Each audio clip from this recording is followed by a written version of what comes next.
this is, as per me now, the most important metric. So I think the second mistake was I was focusing too much on this or even this.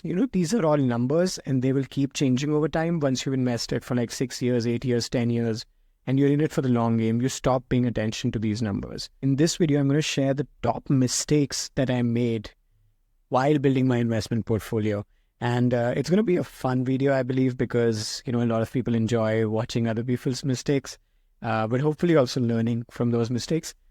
It was a very interesting observation that I was just having looking at my portfolio, and reminded me of one of the videos on my channel about why net worth explodes after the 1 crore, which is probably the most popular video on this channel. As you can see, my portfolio, right from October 2022 up till now, which is October 2024, has grown from that 1 crore mark to that 3.5 crore mark. Of course, I've been investing very actively as well, but I was always investing actively over, I would say, the past 6 to 7 years. And this is truly a beautiful chart to look at because it just shows that compounding has kicked in, not just in my growth, but also in the money that I'm making with my business, because that's where the effect and the impact of compounding truly shows in the income that I'm generating. And that has helped me scale this investment portfolio as well. So I think one of my earliest mistakes was to think about the stock market as a place where I could make money, which is completely false for most people when it comes to considerable amount of compounding wealth. There are only a few people who we see videos about and who we read case studies of. There are very few elite, people who can make money from the stock market. I'm definitely not one of those people.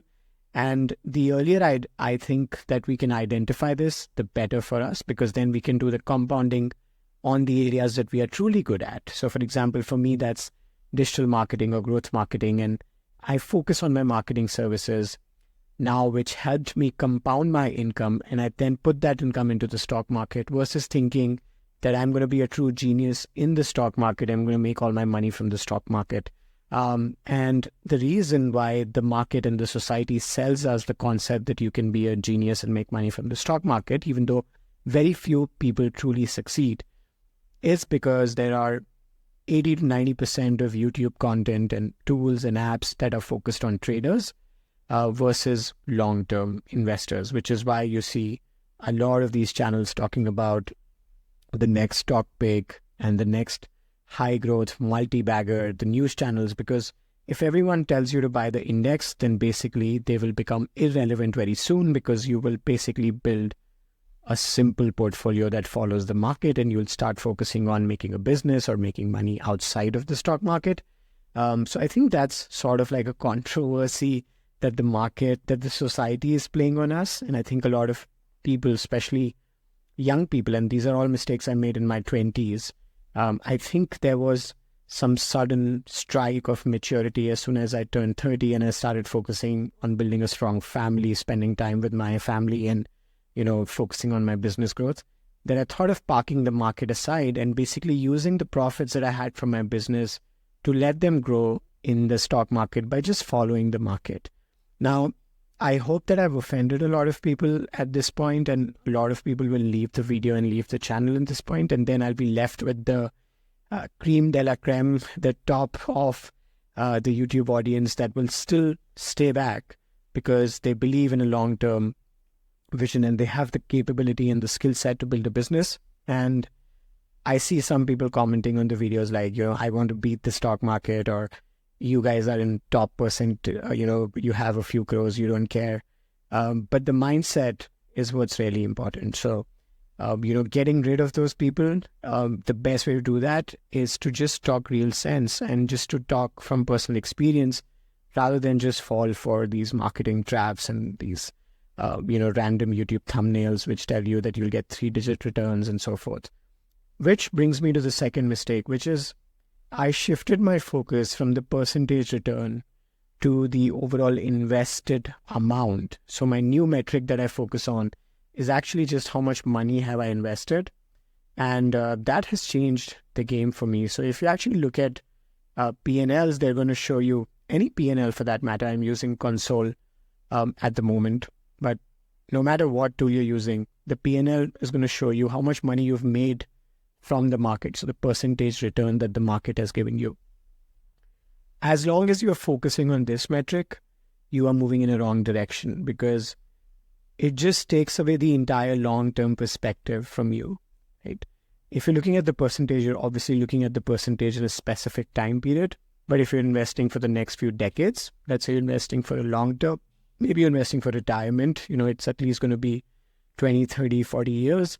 If you're investing to pass on wealth to the next generations, like I am, for example, then again, it could be even 100 years by the time that money is, taken out. And if you're actually able to build generational wealth, maybe through different methods, which I'm still exploring, and I'll probably make videos about that in future, maybe your portfolio will last for a few hundred years. And these are not rare. I mean, these families are rare, but there's examples of these exist in a lot of your families. Some of my friends' families, for example, someone bought something and then they forgot about it and it got passed on to the wealth. Those are people who always see, triple, 4-digit returns and all kinds of things, but they still would not sell because they just pass it on to the next generation. It's a very interesting game once you start thinking in the long-term perspective. Let's go to the holdings. Yeah, my bad. Sorry. So let's go to the holdings. Now, in terms of the point that I was trying to make, this is, as per me now, the most important metric. So I think the second mistake was I was focusing too much on this or even this. These are all numbers and they will keep changing over time. Once you've invested for like 6 years, 8 years, 10 years, and you're in it for the long game, you stop paying attention to these numbers. And honestly, the only time I look at these numbers is while making the videos. And even then, I'm not absorbing or registering these numbers. That's a very interesting concept, because you might be looking at these numbers, but you may not be registering them. What I have in my mind is, I've invested 2.5 crore in the market. Okay, it has made me money. It's definitely made me almost 1 crore rupees. And the present value is 3.5. But what if I can invest 5 crores into the market? What if I can invest 10 crores into the market? And the reason why I think like this is because it helps me focus on the highest return thing, which is my skill and my value that I bring to society through my business, right? Because when I focus on my business, I can make 380% returns in 1 year. I can make 3,800% return in 1 year, while the market would make a 38%. Because it's my business, I'm the sole owner, I give value to clients, I get money in exchange for the value I create. I have full control of how I can increase that value. And then I would increase that income to a point where I could then use all of those profits, put it here so that it compounds over a long period of time after taking, of course, my expenses out. So that's the second thing. Shifting my focus from the return to the amount invested, as that's the most important metric. And that's the thing that you can control. So if you look at ancient wisdom, for example, if you look at Stoic wisdom, you'll see that there's a focus on things you can control versus things you can't control. Now, to this argument, some people might say, if they're still watching this video, they might say, but I can control the returns of the market. So there's a lot of data and studies to show that even the best of market people who work professionally cannot control or predict the market returns very accurately. So I think we have to humble ourselves and see, maybe we are not the people who can control what returns the market will give us if we start trading and stock picking and so forth. But one thing that is very clear is that India is a growing economy, and it will continue to grow as an economy because of the average age of the country, because of the growing middle class, because of additional capital and resources, of course the talent pool. There are so many reasons why India would continue growing as an economy. And that's the bet that we are all taking by just saying we will buy the market, right? So those are the two big ones. Now let's get into the specific mistakes. Now again, these are mistakes but not regrets. That's an important point to understand, because I don't really regret them. If I did, I would have got rid of them. But all those mistakes are there in my portfolio. I have not got rid of any of those mistakes. So my portfolio is literally a compounding effect of a lot of mistakes that I've made over time. Honestly, if I had to, build a portfolio again, it wouldn't have more than 4 or 5 things that you see in this list. But right now it does have a lot of things, and a lot of them I may not have invested if I was starting again from scratch. Maybe at a certain point for diversification, I would have added a NASDAQ or something, but otherwise I would have probably just been with, the Nifty 50, the Next 50, the Mid Cap 150, and probably the Small Cap 250, which is going to be a new addition to my portfolio. Previously, I was only doing active funds for small cap, but this is the first time I've taken the decision to completely switch to index, at least for the future investments for the small cap as well. I will be keeping my SIP running in Nippon India Small Cap Fund, which is the only small cap fund that I'm continuing now. But on the side, I'll also be investing, which I have started doing, investing in a small cap 250 fund. So I would probably have 4 or 5 things if I had to start over again. But then there's a lot of other things that you see here which can be regarded as mistakes. The reason I'm not selling out is because I don't think that they are harmful being there. And I don't necessarily need to put in money and invest more into these. But for example, you see direct stocks. That's the third important learning, or the mistake that I made was to research, find, buy direct stocks. And I actually did a calculation. The years 2019 and 2020, the amount of time I spent in doing the research and buying and selling. I also did swing trading in 2019, towards the end of 2019 and towards the starting of 2020, a little bit of swing trading during the pandemic as well. All of those things took away the time that I could have invested in growing my business. And after that, I've seen a great growth curve on my business because I decided to invest all my time and energy on my business. I had a new marriage as well in 2020 towards the end, so I started investing in my marriage. I also started investing in creating memories with my family, and I think those things will pay off compounded returns. There's a very interesting book called Die with Zero, even though I clearly don't align with all of the principles in the book, as I'm going to leave a lot of wealth to the next generations. At least that's the plan so far. And, I'm adaptable, and, my mind could change. Sometimes a simple YouTube comment also helps in changing my mind about certain things. Like someone had commented about the frequency of the SIP in momentum funds, and I completely changed my SIP frequency based on that comment. So this is also a learning platform for me by making these videos. But the idea is that, that you create so many experiences with the money you have with your family, etc. Because when you're dying, you basically revise those memories in your head, and it pays compounded returns of creating a memory that you create today. So even if you create a memory today, let's say you go out traveling to Bali with your family, you'll think about it after 6 months, you'll remember it after 1 year, you'll remember all the good, you look at the pictures, you'll remember it probably every few times every single year until you die.